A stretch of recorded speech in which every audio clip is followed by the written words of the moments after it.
সকলক আমিন। যেহেতু আপোনালোকে শুনিছে বয়ান শুনিছে বহু আলিম ওলামা বয়ান কৰিছে আপোনালোকে সমাজ কৰিছে কিন্তু মহাবলীসকলক মই এটা অনুৰোধ কৰিম কাৰণ এটা ষ্টেজৰ পৰা এটা আৱাজ যাব লাগে কাৰণ এক দায়িত্ব আছে যেহেতু এই দৰবাৰৰ লগত মোৰ আব্বা আব্দুল সত্তাৰ আহমেদ আজি 2 বছৰ ধৰি আহিব পৰা নাই তেখেতৰ কাৰণে মই দোৱাৰ কাৰণে আপোনালোকৰ সন্মুখত থিয় হৈছো তেখেত অসুস্থ হৈ আছে গতিকে আপোনালোকে দোৱা কৰিব আল্লাহ ৰাব্বুল ইজ্জতে যাতে তেখেতৰ বিমাৰ সুস্থ কৰে সকলোকে আমিন। মই ইটোৱে জানো এইটো দৰবাৰৰ লগত যদি আপোনাৰ হকিকত মহব্বত আছে যদি আপোনাৰ দিলৰ মাজত ইমান আছে তেনেহলে মোৰ আব্বা এজন মুৰিদ আছিল আমাৰ আলহাজ তমিজুদ্দিন সাহেব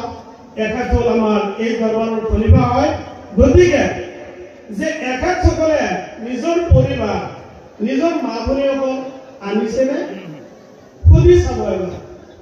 ষ্টেজত মই কৈ আছো ভৰা ষ্টেজত কৈ আছো একাতৰ পৰিবাৰ আনিছেনে মোৰ মা ভনী মই আনিছোনে মোৰ আপাই মোৰ আম্মাক আনিছিলনে গতিকে মা ভনীসকলক মই অনুৰোধ কৰিম হে মা ভনী তোমাৰ নিচিনা মা হযৰত আব্দুল কাদিৰ জিলানীৰ মা আছিল তোমাৰ নিচিনা মা হযৰত মা ফাতিমা আছিল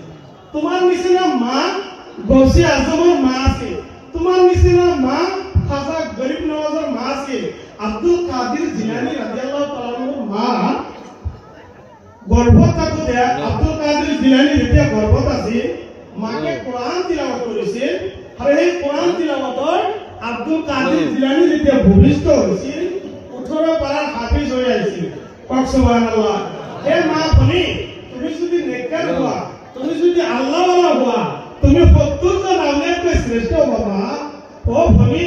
তুমি 70 জন আউলিয়াতকৈ শ্ৰেষ্ঠ হবা মা তুমি পৰ্দা থাকা মা তুমি যত থাকিব লাগে তাতে থাকা আপোনাৰ মা মোৰ ভনী মই যদি আনো তেনেহলে আনিব পাৰিম গতিকে যদি আপোনাৰ দিনটো অলিৰ লগত হকিকত মহব্বত আছে কথাবোৰ গুৰুত্ব দিব এই কথাবোৰ আমাৰ কথা নুশুনে কাৰণ মোৰ কণ্ঠ সুৰ নাই মোৰ আৱাজ নাই যাৰ কাৰণে গুৰুত্ব নিদিয়ে যে হে মা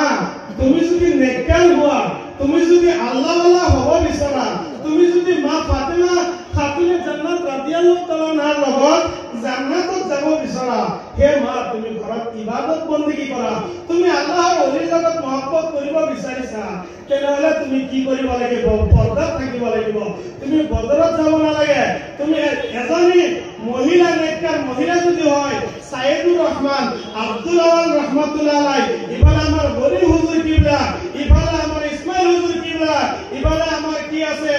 আজান ফকির দরবার আমার ইফালে হাজু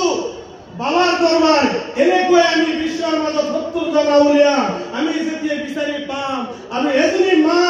হে মোৰ ভনী তুমি যদি নেককাৰ হৈ যোৱা তেনেহলে এনেকৈ ওলি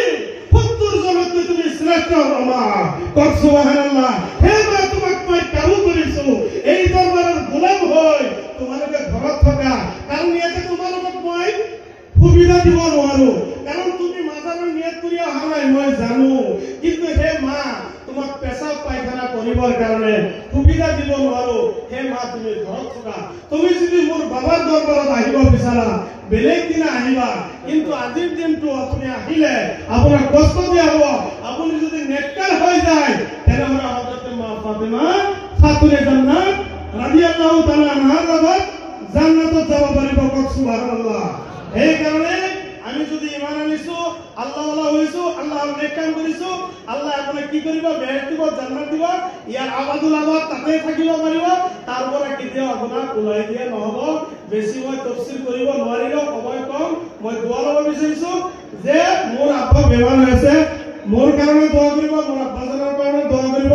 আল্লাহ ৰাব্বুল ইজ্জতে যাতে সকলোৰে পৰেশানি বিমাৰ মুক্তি কৰে সকলোকে আমিন। আসসালামু আলাইকুম ওয়া ৰাহমাতুল্লাহি ওয়া বাৰাকাতুহু।